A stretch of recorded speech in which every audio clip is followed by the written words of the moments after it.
Now, we all know about Christopher Reeves as Superman. One of the best interpretations, even to this day.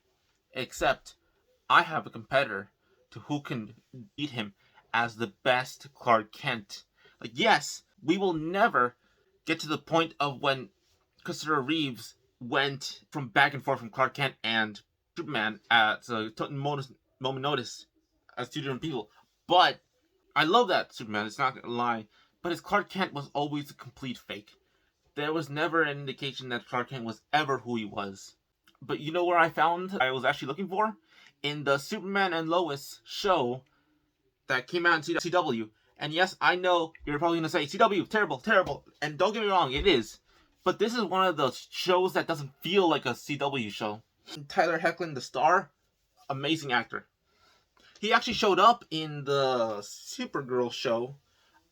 Didn't really have too much hope for him because he was just a side character in a Supergirl show, which is weird to say that Superman is a side character, but nonetheless, when people were saying that he was gonna have his own show, people were all like, "Oh no, it's not gonna be that great." But when the show came out, every fear I had was gone. This man is Superman and Clark Kent because Clark Kent is not the disguise. People always try to say that Superman is the real identity and Clark Kent is just the bumbling idiot fake identity he uses to trick people. And you know why I don't like that? Because it doesn't really make sense to me. You know why? Because Clark Kent was raised by the Kents. He was not born Superman, he was born Kal-El, yes. But who took him in? A couple of nice farmers. And that's how he learned about his morality. That's how he learned about who he is. That's how he learned why he wants to help people. His kindness came from them. So that makes it that Clark Kent was the real identity. And also, it doesn't make sense to where Clark just was becoming himself the entire time through his entire life, and then just out of nowhere as an adult, he just, you know what, I'm just going to completely change who I am as a person. Does that make sense to you?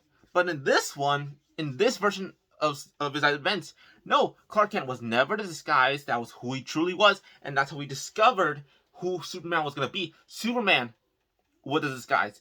Kal-El is not a disguise either. It's just a different side of him that he'll show to the rest of the world. Tyler Hoechlin proves that so well, just through his kindness, through his generosity as a person in the show. Clark is still a bubbling dummy sometimes, and you know what? That is still good. That is a good thing. It makes him more human. People keep saying that that's him being a bubbling idiot is a disguise, and it doesn't make sense because we've seen when he was younger, that's how he was as a kid. And doesn't it really make sense that someone being like that would grow up to be a more mature dummy, if that makes sense? And people would say, but why would he need a disguise if, if he has all his powers? Well, you're just like Lex Luthor if you think like that. Because he wouldn't accept that someone like Clark Kent would be Superman. So, I'm just saying that it makes sense. The only thing is he doesn't have that super switch mode that he has with Superman. But to me, it doesn't matter. Because, at least by the way they show the show, everyone knows about Superman. He's been around the entire world. But only a few people in this version know who Clark Kent is. And they don't know his identity because they just see him as a meek man.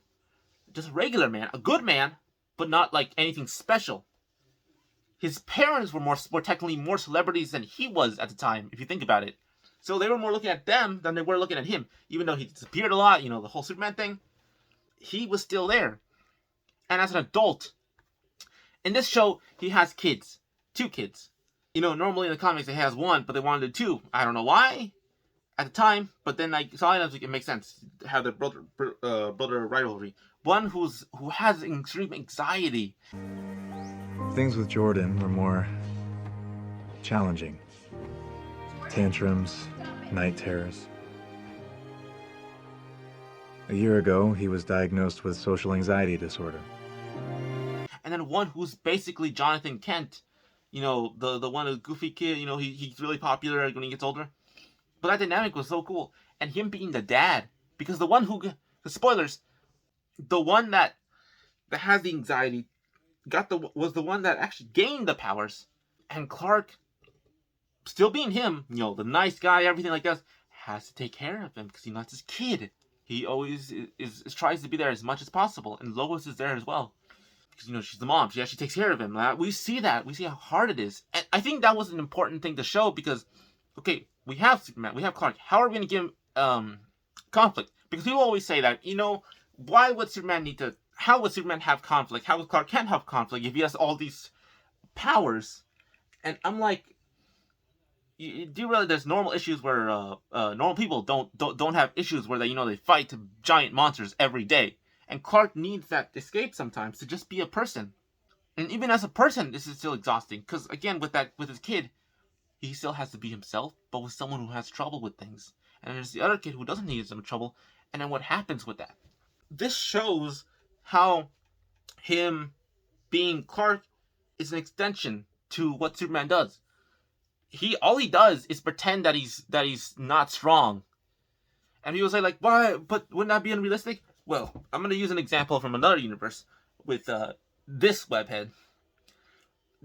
You do realize that when he takes off the mask, he doesn't, have all his strength. He has to pretend he doesn't. And people still consider him relatable. So why can't Clark Kent be seen as relatable as well? And again, in this show, it shows that he's relatable. He's just a good man. And again, what I love about that is the fact that it's still a dready world. Still something sad. But it doesn't make you feel that way when you're around him. I was more fascinated by Clark than Superman because Superman, again, was the disguise. It's who he had to be. It's who he had to be. Another part of him. And this makes me into the point of people saying, okay, but he's super perfect. He doesn't have any flaws. He doesn't have anything like that to make him relatable because he can't get hurt. Okay, do you ever have moments when you're really upset and you want to hurt someone badly? And if you don't, I envy you. But there are moments where people want to, if I just wanted to, I could find a way to hurt that person. You know what? Clark Kent does feel like that. Not all the time, because, he finds the positivity in a lot of things. But when you threaten his family, because in the show they show that some menace decides to mess with his family. And you know what he does? He goes to that person, tells him, let's go outside. Let's talk. Let me put you in your place. And he's like, no, I'm not going to leave. And you know what he does? He's like, please, I would rather not do this around your daughter and all that stuff. And everyone's like thinking, he's just Clark Kent, he's not going to do anything. But then he basically, the guy's going to, fight him or something like that. And you know what Clark does? He smacks him to the ground. Not hard, just to keep him still, to tell him, do not mess with my family. And you know why I love about that? Because that shows he's not perfect. He can't just let it go because to him, his family is everything.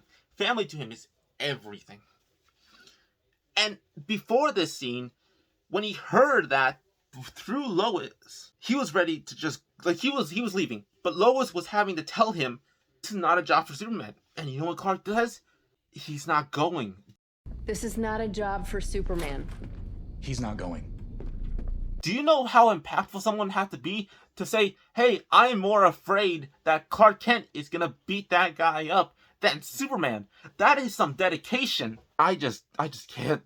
Well, and there have been multiple moments, but I would rather you watch the show so you can see what I'm talking about. And if you're still here by this point of the video, thank you for watching the entirety. Thank you for listening to my TED Talk. And if you want to see more of these little rants or, praises of certain characters, please like the video so you can get out to more people, subscribe, and hit the notification bell so you can actually see when my videos come out. And if you want to, talk, just have a conversation, comment down below, and we can have an opinion if you don't think my opinion is correct or not. Let's be civil about this. But this has been Doodlemite, and I hope to see everyone in the next video.